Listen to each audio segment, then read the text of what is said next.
Мен Ұлан каналыма қош келдіңіздер. Ертең тарихи матч өтеді футболдан. Оны өздеріңіз де естіп жатқан боларсыздар.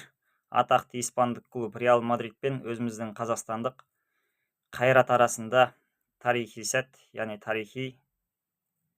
тарихтағы бір ерекше сәт орын алайын деп тұр ғой енді. Бағана Facebook парақшасына кіріп қалдым. Facebook парақшасына кірсем, өзіміздің қазақтар ғой, Реалдың фанатымын, Реал жеңсе екен деп кәдімгідей қатар жазып тастаған ғой. Қазақтар, сіздер оянсаңыздар, қашанға ұйықтайсыздар?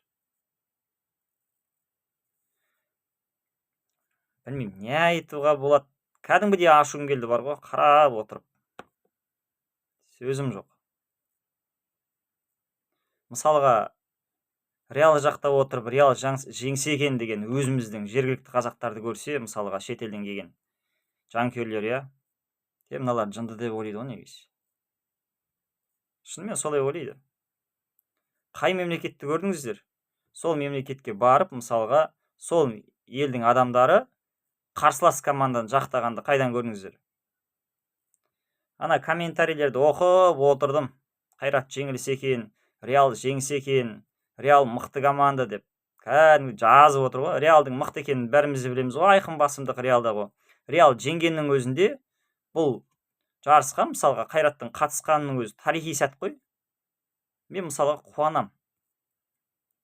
Жеңілсе жер көтереді жарайды. Бірақ бәрібір мен Қайратты жақтаймын. Неге? Себебі мен өз отанының азаматымын. Мен патриотпын. Қайрат жеңілсе де мен Қайратты жақтаймын. Алға Қайрат. Алға жігіттер. Назар қойып тыңдағандарыңызға көп рахмет.